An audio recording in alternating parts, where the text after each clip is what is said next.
Passes. We are now entering the budget work session. In our last budget meeting, when Public Health presented their budget, there were some questions, comments, and concerns with the increase by several of our board members. So we agreed to have this joint meeting so we could hash that out. So, Mr. Perry, do you have any graphics that you... I was just going to say, what I can do is I can put up on the screen what we had shown when we had first done that budget session, just so everybody's kind of all on the same page and it's kind of a starting point. Nafisa, jump in whenever you want to, or whoever. But we're looking at increased revenues of $66,525, increased salary and benefits of $91,092. Increase operating expenses, $140,353. Increase in capital, $6,000 for a total increase of $170,920, or 5.24%. I know for me, I had a desire to see the health department's budget lowered by $50,000 to $75,000. I realized COVID created some unique challenges, but it also created some unique challenges for those who are paying taxes, and it was my hope and this is just me alone speaking.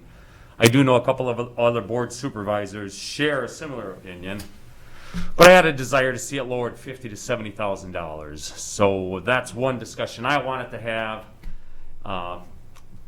So it's good that the board is here from Public Health. I'm sure the other three supervisors present have some questions or have some comments. So I guess at this point, just Nafisa or Chair Pastor Mary Robinson, if we may have questions for you. So at this point, I want to open the floor to any of the other three supervisors. Tom, Linda, Chris, comments, questions?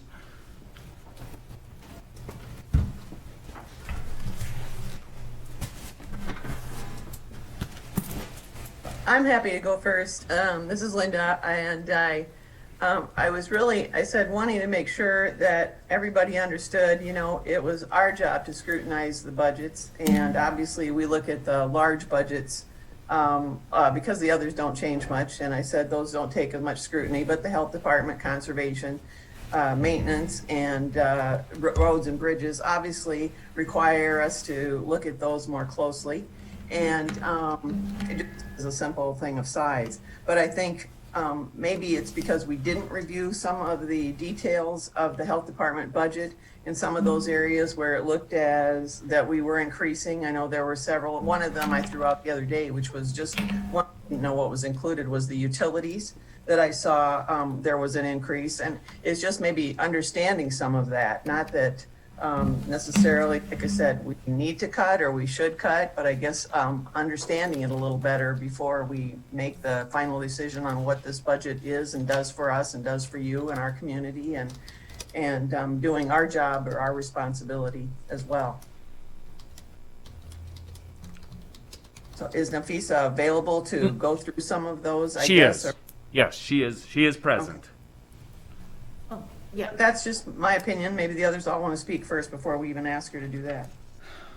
Well, what I'm always interested in is justification for an increase, a detailed justification without getting too far into the weeds. I mean, when I first saw and I went through it line by line, when I first saw the 5.24% increase, I was surprised at the increase.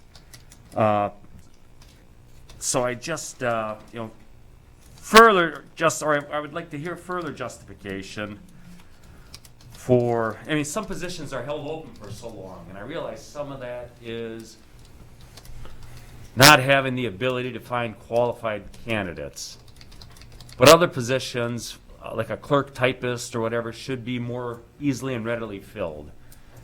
So I just want I have questions about that. Why the delay? The more technical positions, I fully understand. It's hard to get some of these individuals. But I know when I asked some of the other departments about hiring CDL candidates. There was almost an overabundance of them, and they were easy to fill. So it seems like most of the positions that we have vacant, we can fill rapidly, but others are more difficult, and if they're not difficult, why are we holding them open? Are some of my questions. I know that's a lot of questions, that's multiple, but whoever, Amanda's here, Amanda, Nafisa. So I think, and please, Amanda, feel free. The positions that we can easily fill, we fill them. The positions that you all have seen, which we've had some great success because of, COVID has helped us be more visible, and people wanting to work in public health now. For example, the public health nurse position, that was very difficult to fill. We have 2 large healthcare systems that give people bonus when they start, and so it was very difficult. But some of the candidates that are we've recruited, they're ready to leave the healthcare systems or things change within the closer counties, and so we were able to fill those positions. The other positions that are very technical, again, it's the same thing, and I've even shared to the supervisors. I can invite professors that can talk about the field of public health, and most of the time when people graduate, they leave Iowa. But a position like the clerk typist too, that just became open. It was a recent retirement, and so that's why I share that table with you all. But one of the things that's also important to understand, when you restructure and you're rebuilding an organization, you're constantly evaluating where the gaps are. And so before even going out and just posting a position, I work closely with human resources to ensure that whatever gaps we have in the organization is filled within that position, and being able to utilize positions in a very diverse way to ensure the needs of the organization are being met. And I work closely with Amanda, so Amanda, please feel free. And there are times, so like Nafisa said, this is a fairly recent vacancy. And the clerk typist 2 role is one of the more older or longer standing positions that have been there, and it really hasn't been updated recently. And I believe we even had some changes where some clerk typists were laid off within the past year. Was that, or 2 years ago? Was that same role, or was that a different one? They resigned. They took another job. Oh, no, but I mean, the clerk typist roles, we had a couple of those that were because of your restructuring, like 2 years ago. Assistant. Okay. I didn't have, it was the clerk we had. No, we Those had, were for Success Street. so that was kind of the contract. No, she took another job in a different Okay. place. I'm thinking Rebecca was the same. Ooh, Rebecca was it? Yeah, but that was we had, so I guess. That was not a layoff. What I'm trying to say, there are some changes, I guess, throughout a restructuring process where we've had some vacancies open a little bit longer to just truly evaluate how they've changed. That was, yeah, so we did. So 2 years ago, this was a role that was looked at, the administrative side of public health, to understand and, how has that changed? And we saw that with the engineer's office too. Kathy just recently came to you all to say they had a Unit 1 position, an office specialist, where they no longer needed that vacancy, but they wanted to rethink how better can engineer's office serve the community, and they kind of talked about that roadside position. So that's in alignment what the public health department is doing. When we have some of these positions that at one time, especially on the administrative, on the clerical side, were, not that they aren't needed now, but they might be needed in a slightly different capacity, and trying to think about, one, we definitely need to look at that job description, what's changed, and 2, is that need still there, and what does that look like for the organization as it stands today? So that's kind of just some background as to why something like that. Again, like Nafisa said, just before we hit post, are we really going to fulfill that need in the same way as that person was here, who again just retired at the end of November, I believe. So, How many unfilled positions do we currently have at Public Health? sure, so right now, I show that we have 1, 2, 3, 4, 5. I have 6. 6 that we need to fill. Are there any anticipated retirements in fiscal year '22? I have to ask. Well, I mean, great question. That's why most of the time when I present, I give you all a lot of information. We just did a workforce development assessment about a year and a half ago. And I think about what it indicated, about 5% were eligible for retirement.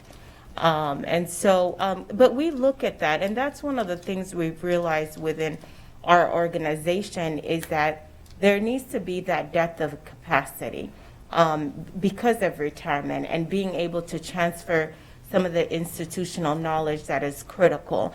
And so we make sure that our positions fill that depth of capacity, but are also diverse enough to be in multiple roles. But I do believe that with 5% and including some of the recent retirements will be eligible. And that is something that we're seeing across Iowa, not just Blackhawk County, but especially the larger counties. And so we've strengthened our relationship with the University of Iowa because they have a School of Public Health. We have a relationship also with UNI. But some of our technical positions require a master's degree in public health. And so that is where you'll see the School of Public Health graduating positions such as the epidemiologist. Are there any retirements coming up between now and the end of this fiscal year? What I'm getting at is, are there any positions that once we have a retirement, we could actually delay hiring to find a savings of $50,000 to $75,000? There's, yeah. If someone could leave tomorrow, even outside of a retirement, Right. and we could be in a position where we have a 3-month time that does result in some savings from, especially if they have health insurance, depending on what level, they're paid at. Yeah. So it could happen. And I'm sorry, but when they're not speaking from the podium, we can't. Yeah, I'm sorry. Sorry. So I was just saying that, retirements, none that we could always have an opening, I suppose. There's always that time where someone could resign at any time, there could be a retirement, whether it's expected or unexpected. And so it's very likely that we'll have some savings throughout the year just because of vacancies, like with any other department, depending on, the type of position, turnover, depending on, what our workforce is looking for. But we'd like to retain as much of our workforce as possible, in that obviously retirement's a little bit different, but yeah, we may see some savings there. It's just not certain. Right, okay. Oh. So Amanda or Nafisa, whoever, 3 of the positions of those 6 were listed as pre-recruitment planning. Right. So that to be assumed, like those positions, those 6 will all be filled obviously we don't know, we'll have that crystal ball, but would be filled this year? Yes, I would say that those 3 FTEs, that they would be filled within the next, few months this year. As long as, again, we're just kind of going through and really determining the oral health program manager. We saw a change in that with those services being contracted, and then some things have kind of changed, I think, with COVID. And Nafisa can speak a little bit to that, but that is where we're just kind of going through and really determining, do these roles still fit that need, or how can they be used? But yes, we do plan to get these filled once they're through that pre-recruitment planning phase, which it can vary, but we've been very cognizant with the health department to get those filled on a timely, manner. So. And I had a couple questions on the operating expenses again, Nafisa. There are 2 big ticket item line items that we saw a significant increase in high dollar amounts with the medical and lab supplies, 25.35% increase. Mm-hmm. And the professional services, where there was a 46.88% increase. Could you just rehash those for us again? Yeah, definitely. Medical supplies, we when we did the assessment in terms of our medical supplies in this last fiscal year. It drastically increased, as you've seen, and so we capture that because we also need to open our clinic. Our clinic right now is only Mondays and Thursdays, but in the next couple of weeks, we want to ensure that our clinic is open Monday through Thursday and have Friday for treatment only. And so that's one of the expenses we wanted to make sure that we capture. For professional services, also, we put a note in there. Some of these professional services are also paid for by our grant dollars. We received additional funding, as I explained to James Perry from the Kresge Foundation. He's aware of that. And we received $30,000. We also received $30,000 from the Community Foundation of Northeast Iowa. And so those funds are for, in particular, also for our training purposes. And so we have those in there. We have, what else? We have, Cohesive, which helps us with our health promotion campaigns, as you see, that are also grant funded. We have in there our strategic plan update. And those are things that also I've communicated with the state. We have a local public health services grant in which we can recuperate some of these costs the following fiscal year, which it helps us with our costing expenses as well. So those are the key things. Bridget is on there. Bridget, if you want to add, if I missed anything, but a lot of these are also grant funded. So, but we were told that we have to make sure we capture it. That's what we always do. But you know, one of the things I want the Board of Supervisors to really understand, and I've conveyed this for several years now, is that when you look at the budget for the health department over, the last, 10 years, most of our revenue were in things that we were not supposed to be doing. So the school nursing contract, the home health, Right. those were not things we were supposed to be, and so now with our rebuilding, we can actually go after grants for public health, but we have to also sustain our infrastructure. And as you see with so many things that have happened, we want to make sure that, our employees have the right, infrastructure, but also the roles that they are in, again, are can be very diverse and flexible so that we can utilize them in different capacity. How about the revenue projections over the past several years? Have you met your revenue projections over the past 2 years? Yes, we have. And I do have to say that we are also one of the highest revenue producing departments for the county. And so, but that's because we are intentionally going after grant funding. And this year has been very hard for us to do that, but we've tried our best to even go after one particular grant for high blood pressure and being able to provide that technical support. So we have a staff that is very confident, very capable in doing that. And I think that, one of the things is that we've been recognized as being innovators in terms of, addressing some of the public health issues within our community here in the state of Iowa. So I actually look forward to the future because I do know what we're capable of. And so, but we have been, our revenues have been increasing as much as we had anticipated.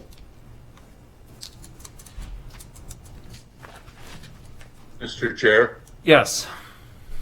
I don't know. I had the opportunity the last few days to talk to 3 of the current Board of Health members. I had the pleasure Sunday to talk to a previous longtime Board of Health member, Matt Hobson, I believe his name is. I remember him back in the early 2000s when the health department was had conflict with the Board of Supervisors at that time. It was my first year on there. Since then,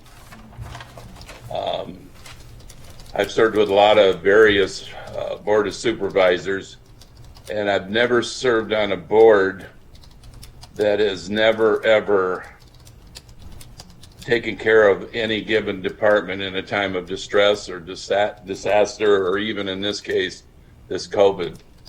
That's why the whole situation to me is so disappointing to read that the board is not supporting. Of course, we're supporting the Board of Health, whatever it takes to get through this COVID situation. My concerns last year and concerns this year basically have been, to my knowledge, and I can be corrected by the county finance director, but the Board of Health had raised their revenues this year of $66,000 approximately. They have not made their revenues the last 2 years. The last 4 years, they've overspent in their operating budget. Now, if you look at their budget, they'll say, no, they didn't, but where they drew money out of was vacant positions.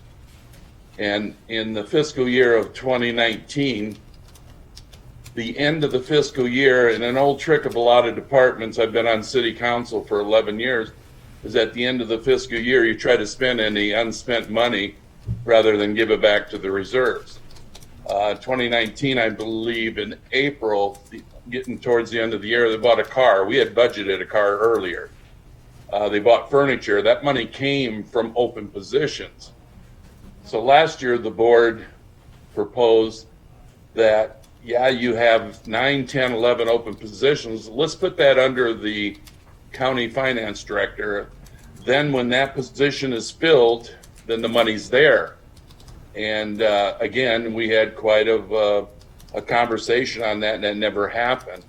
So there's no doubt that this board and any other board would always stand up for any department. And to be honest with you, with this COVID situation, I honestly think it's going to take even more funding to get through this process.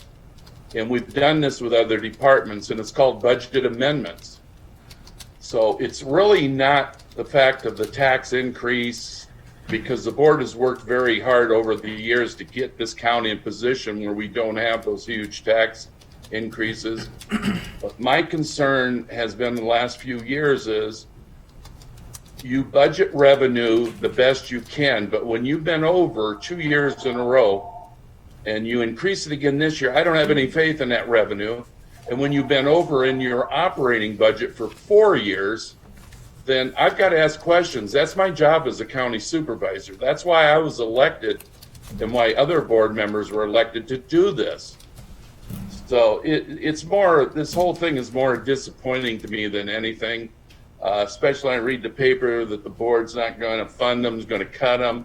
That's not the case. They'll have whatever it takes to follow through with this COVID situation, even if it takes all of 2021.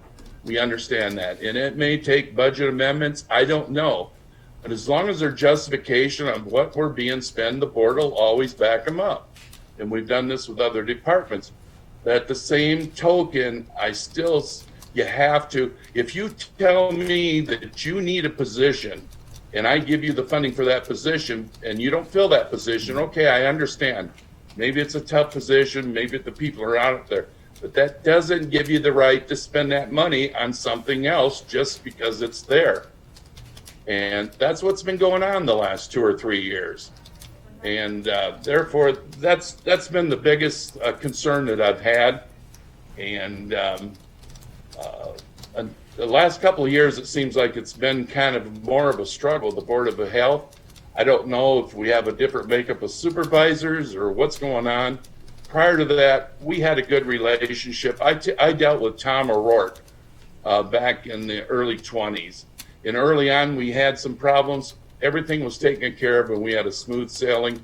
We always worked together. So I don't know. The whole thing's disappointing, and I understand now we do have a new finance director or finance person with the health department, and I hope that individual works with the county finance director. That's the top person that deals with county finances. Every department has a finance person, that they need to work with the county finance director to work these things out. But if I said something wrong on the operating budget or on the revenues, then the county finance director can correct me. And I know there's that saying out there, well, the board has the authority to spend once they get the money. That is totally true. But I also have the responsibility as a county supervisor. When you ask me for money this year for a position and you spend it on a car and furniture, then the next year it's my job as a county supervisor to say something and challenge you on that. And that's what's going on. The positions are finally getting filled.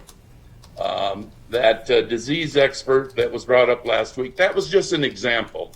If that position's needed, it will be filled if it's needed. So we're not trying to take anything away. We're just trying to straighten some things because it's our job to do this as county supervisors.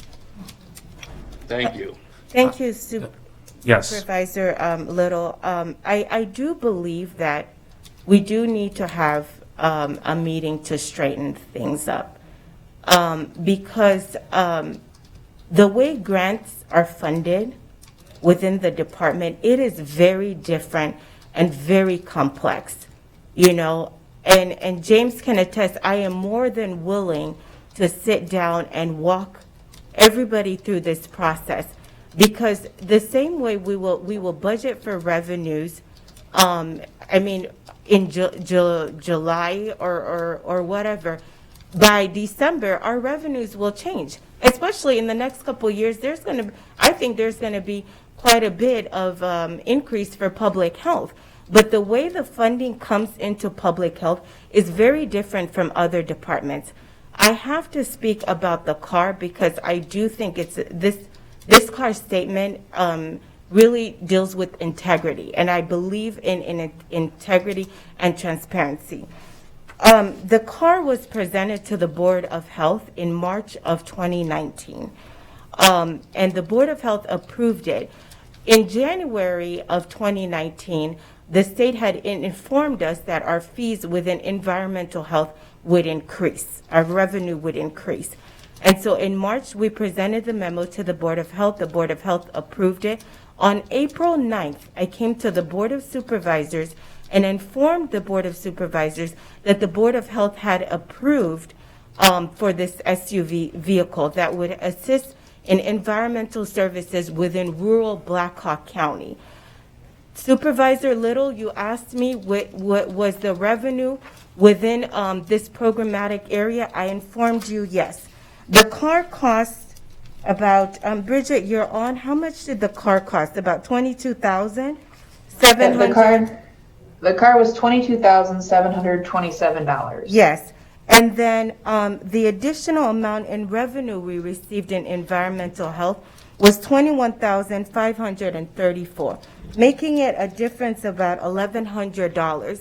The amount of property tax dollars that year in fiscal year 19 that we returned to the department was $512,429.34. Environmental health is one of the highest in revenue program area within our agency. Another thing that happens when we get grant funded, it covers personnel, office, and IT equipment. And most of that reduces the amount of taxes that we use for the department. So I think there needs to be clarity exactly on how we're going to move forward, because we either put all that money that we get in grants into just program development, or we continue to do what we need to do and help to reduce the property taxes that were being allocated, you know. And so sometimes that happens in different cycles. But I think that's one of the things that it's important to keep in mind, the way our grant funding happens. Susan Deaton used to say, as long as you don't go over the overall budget. But James has stated that, you know, from now on, even if we get, you know, like the Kresge grant, we got a $30,000, and then the Community Foundation, I guess we need to do internal budget amendments so that we can expense some of that. And so that might have been where the there was the disconnect.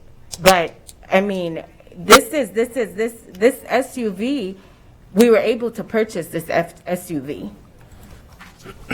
Let me talk, hey, Tom. When I came on the board, the current Board of Supervisors had the budget allocated to the Board of Health in quarters. In other words, the first quarter, you got 25% of your budget. The next quarter, you got 50% of your budget. Third quarter, you got 75% of your budget. I lobbied when I ran for the Board of Supervisors, and I was one of the leaders a few years after that to discontinue that practice and give the Board of Health 100% of their budget. Reasoning was because they were receiving grant money. Sometimes that grant money came in later. Therefore, they had to use tax dollars in their budget, even though grant money was budgeting a position or something.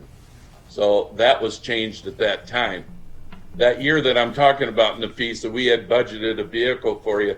And I'm not questioning whether you needed another one. What I'm questioning is taking it from a line item that we had approved for a position and then doing it late in the fiscal year of buying another vehicle. But the question is, we don't have these problems with other departments. We certify the budget for them, the operating budget and the revenues. The revenues, you can miss them and you usually go over. You try to guesstimate them to be a little lower than what you're going to be. But we simply don't have these problems with the other departments. And there really isn't a problem here. It's just an understanding how the Board of Supervisors have to do the budget and how we look at it differently than what you look at it. And I don't know. It's disappointing to me. I've tried my best to explain it, and I don't think I'm getting it through. So I don't know what it's going to take. Mr. Perry? Yeah, so let me clarify a few things. So what Nafisa would be looking at would be on an organizational level. I look at it as a complete fund level. So she's really blocking those off in different sections of the health department. And I can try to explain here a little bit. Let me move this screen here.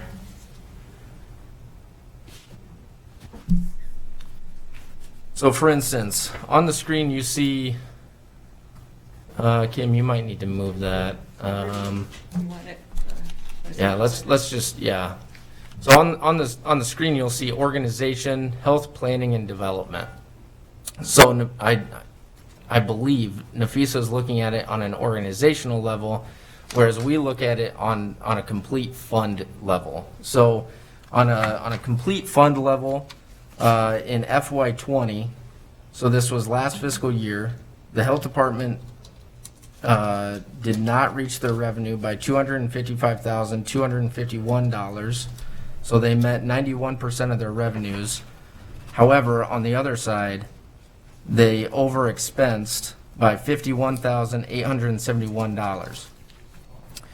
If you miss your revenue and you overextend on your expenses, those add together. And so they essentially spent or dipped into their salary and benefits by $307,123 on the fund level.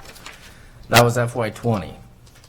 FY19, they did meet their revenues. They actually they went over their revenues by $9,899. However, they overexpensed on the operating side $105,164.19. Because they brought in more revenue, that you subtract that, I'll say 10,000 from the 105, and they dipped into their salary and benefits $95,265. That was FY19. FY18, they went over on their revenue side by $181,000, so they met 105% of their revenue. However, they overexpensed by $168,304. Now, again, you subtract the overexpense from the additional revenue, they actually returned on their operating side $12,898. So they were in the good on that front. And then finally, FY17, they met their revenues 34,156 over on their revenues, so they met 101% on the revenues. However, they overexpensed by $70,816, therefore dipped into their salary and benefits by $36,661. And that's what Tom was referencing.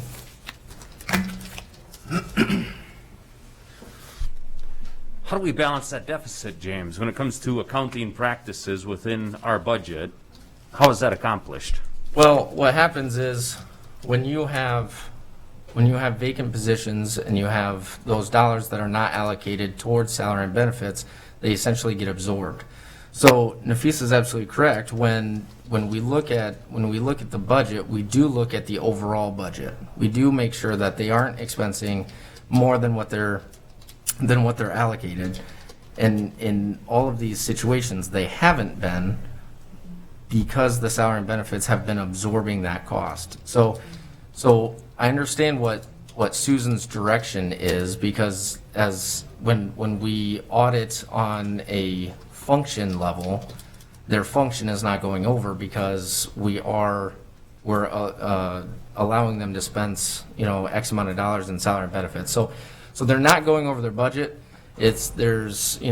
Technically speaking, they're making their budget every single year, but when you separate the capital and the operating and the salary and benefits, that's kind of where you get those allocations. So if all those positions would have been full, we would have had a shortfall. Correct. Excuse me, can I have Bridget, are you there? Yeah, Because this was also during a time where we didn't amend our budget. I remember fiscal year 19, we had the Waterloo School contract.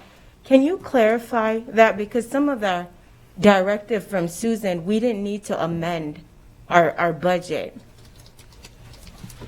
right. We weren't amending our budgets in fiscal 17, fiscal 18, fiscal 19, or fiscal 20 for any of the additional revenues that we had received, which had also could have affected our operating expenses depending on what kind of grant funds that we had received and what they were supporting.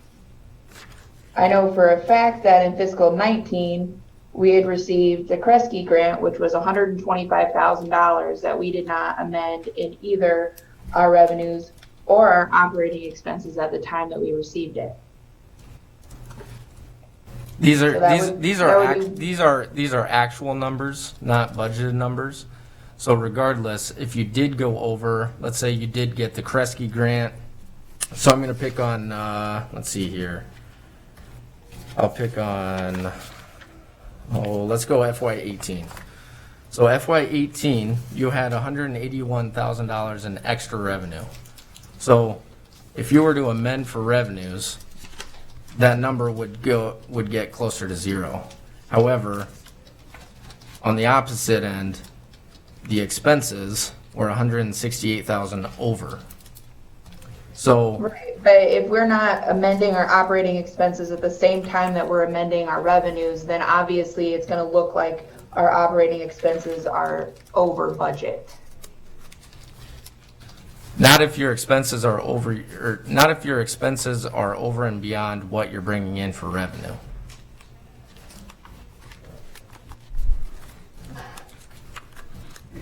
So can you explain to me why we wouldn't amend operating expenses when we receive additional grant funds? I would say you can and you should. When you receive extra revenue and you plan to spend it, I would definitely suggest that you amend the expenses as well. But on the years where you're not meeting revenue and you're exceeding your expenses, a budget amendment wouldn't make a difference there. It wouldn't show us over as far though. Am I correct? Yeah. The gap would still be the same. The difference would still be the same. All right, I think the discussions between Mr. Perry and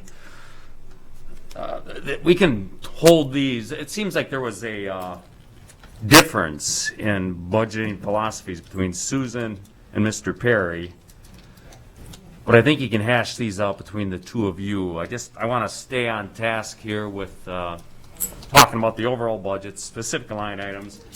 Any questions that the Board of Supervisors may have, and any justification or any further comment Dr. Mbonye and the Public Health Board would like to present?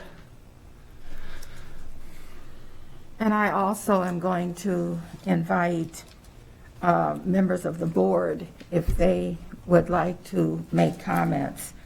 I'm glad Supervisor Little brought up the fact that years ago that there were issues and that needed to be clarified.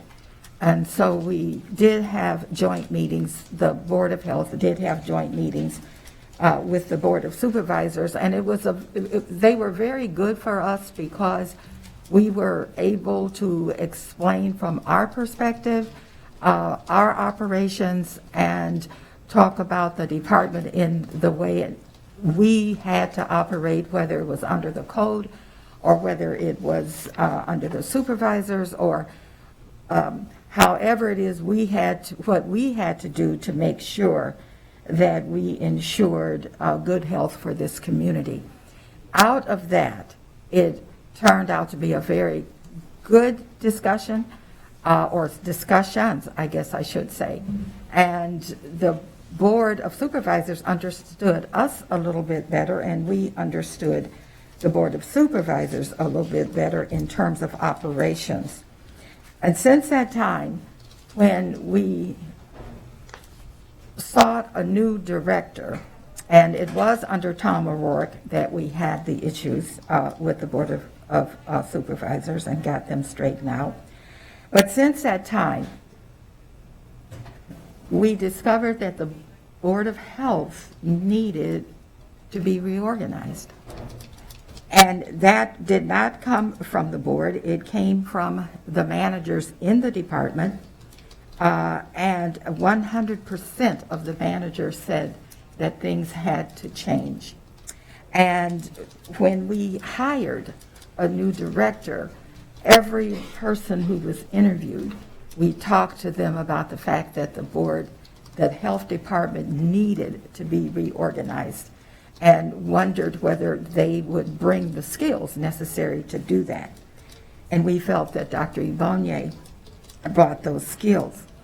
And since that time, we have seen changes in the way we operate. We've seen changes simply because we took a look at what the 10 essential functions of public health really are and tried to make sure that we were not having duplications. And for me, I will be very honest with you. I'm concerned here. Because when I look at the changes that we made and the benefits to the department and to this community, the taxpayers also benefited. In FY16, we returned $238,511 back in taxes to the taxpayers. In FY17, we returned $355,157. And in FY18, we returned $565,960. In FY19, we returned $512,429. And in FY20, we returned $500,236 back to the taxpayers. So I'm a little confused, and that was one of the reasons I had suggested that maybe it is time, not maybe, I think it is time for us to sit down jointly again. And I was glad to see that there was agreement with that the last time I came before you, so that we can really take a look at what the department actually looks like now, what we need now, how we have to budget in order to get the grants that we do. I am so proud of the department in the aggressive way that they have gone out and gotten grants and did the things that we need to do to get the grants. Since 2010, we have returned these funds back to the county taxpayers. And I think however we arrive at it, that's the bottom line for me. However we get there, that's what's important. And 5 of these times, if I'm correct, at least 4, and maybe 5 of these times that we've returned these kinds of monies has been since Dr. Ebonye came and been since we've reorganized.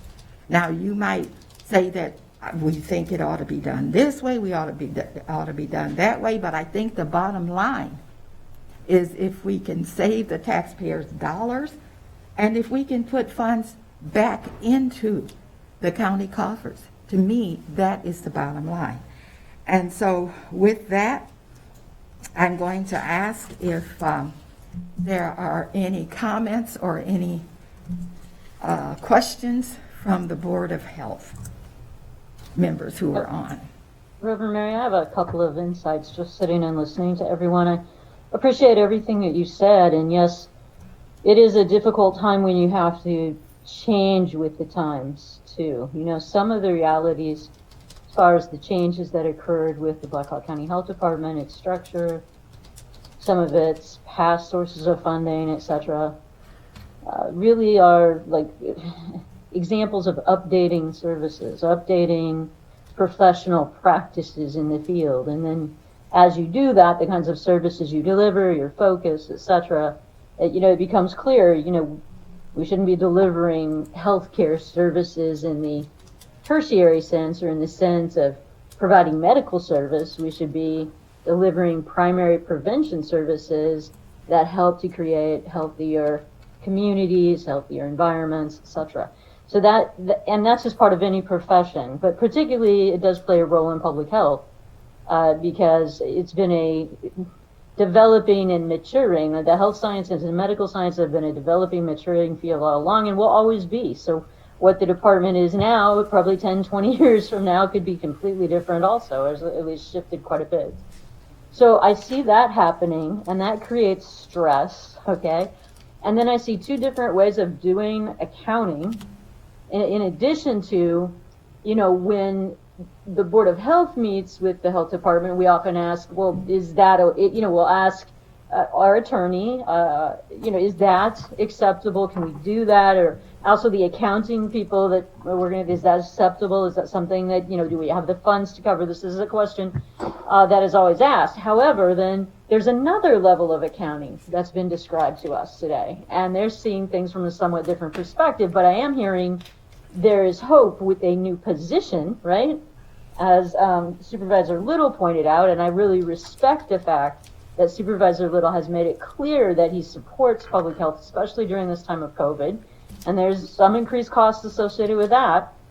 But he pointed out, and others have said, as this new accounting position is able to work with the accountant at the Board of Supervisors, then perhaps we can avoid some of these, ways of accounting at different, elevations that create questions and problems for people. And we would all be closer to being on the same page. Does that kind of sum up what is happening here? And I think also what is happening is we're having discussions and reasonable discussions about things like this, but also in a climate where, quite honestly, everybody is just exhausted, worn out, and sort of emotionally drained from dealing with COVID, whether you're on the Board of Supervisors or the Board of Health or at the Black Hawk County Health Department. And so it just makes everything a more sensitive issue. I don't know. That's my take on some of the things I've been hearing so far. Okay, thank you, Dr. Zeman. Anyone else?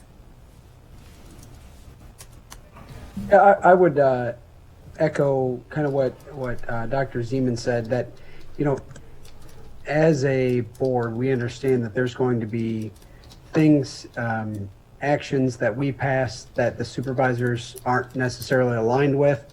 And truthfully, that's our job and that's your job. There's no ill will about it. We certainly understand the steps you have to take in protecting the county's budget. And really, we're open to feedback, and we want to work together to get this thing corrected. You know, I guess my few concerns that I do have is we have to keep emotions out of this. If there's something that you don't agree with, let's state some facts to support that, and keep moving on, and just continue to work together. Thank you, Dr. Pilkington. Anyone else?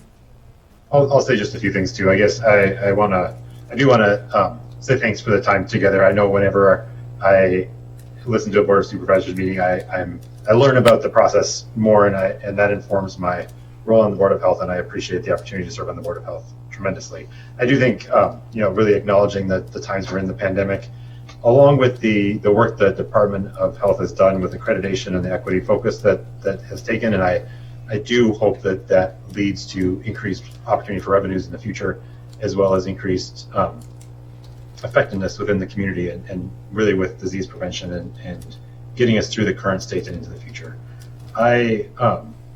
When it comes down to the specific budget ahead of us, I do, having looked over it and looking at all the things the department is in, I do think it's a fairly lean budget, and I'm not sure where to recommend making cuts to get down to a less than 5% budget increase. I do, when we look at the overall budget, I think it was Ms. Leyland who talked about the overall impact of the budget and where things stand this year as a county, and I'm not sure where that ends up being at the end of the day, and if there are revenues to accept a little bit higher budget from the Board of Health, given the state of the pandemic and where we are in building the department to take care of the needs for the future. I guess that's one of the questions that I have. Okay, great. Thank you, Dr. Royce. Is there anyone else? Hi, this is Beth, and I am the newest member of the Board of Health, so I'm certainly in a learning phase for how each account is used and utilized, but I'm not in a new phase for understanding taxpayer money, the county, the Board of Supervisors, or a healthcare budget. I feel like a budget is always meant to be a plan, and I've never, in a lot of budget hearings that I've sat through over the past 35 years in this community, I don't know why we're going back 5 years and justifying something that, I wasn't a part of. If it helps people understand, I certainly appreciate everyone has a hard job, but as a Board of Health member, monthly, there's transparency surrounding expenses, and I think that's just important for everybody to know and to recognize that it's a team effort, whether it's Board of Supervisors or Board of Health or the Health Department staff. They've worked their tails off to keep this community safe from COVID. It's been a very different year, and like Dr. Zeman said, it's been a very exhausting year. So I would hope if we need to meet more often so that everyone understands exactly how the accounting processes should work. Certainly as a board member, I'm willing to participate. Okay, great, thank you. Well, I think based on everything we're hearing thus far, we need another meeting. I would like it to be on the budget, but I think it'd be beneficial for the Board of Supervisors to have another joint meeting with the Board of Health. And a recommended time frame around March 15th, the Ides of March. we can get out of the budget, we can let things settle down. I still have a bunch of things swimming around in my head, but if I, at this point, if I have more questions, I'm going to have questions for Mr. Perry. I'll communicate with Nafisa. Any other board members? Miss Leyland, Mr. Yeah. Schwartz? Mr. Chair, this is Chris. I just wanted to thank the Board of Health and the Health Department for everything that they've been doing through this past really trying year. And I do still support the budget that you've presented to us because I think it reflects the direction that the Health Department is going in with all the healthcare equity work that they've been taking a leadership role on and the efforts to achieve accreditation. I think that both of those things are the types of things that we're going to see grant opportunities increase for in the coming years. And I think that's one of the reasons, why we're going in this department, why they're taking so much effort behind the many hoops to jump through for accreditation. And so I look at the budget and I just don't see what we would want to cut. And when we look at the overall county health, it's really strong. We have a good budget this year where everything's coming in that I feel comfortable with. And so I'd like to be able to just, be able to approve their budget and move on and let them focus on the important work of addressing this pandemic. Could we speculate higher revenues?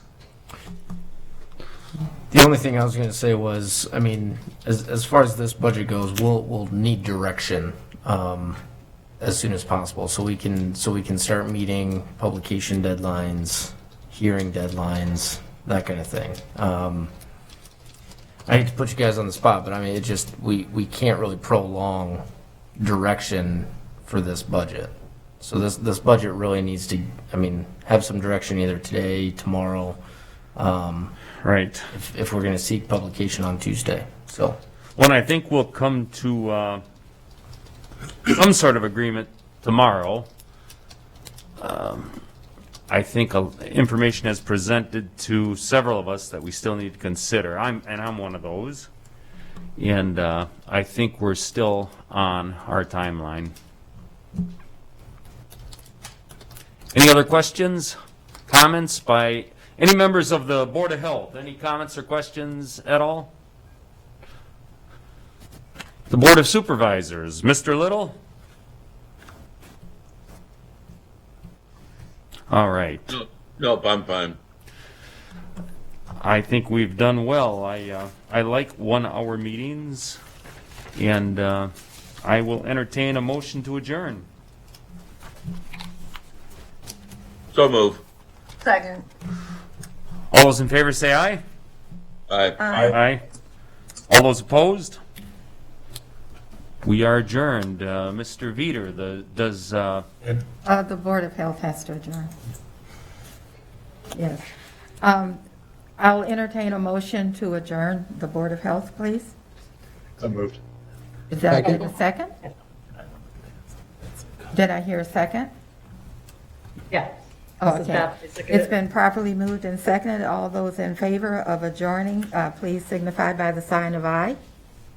Hi. And those opposed? We're adjourned. okay. Besides, well, it's Thank you. 1 minute. Practicality of it isn't going to give you. You have a question for me, Dan?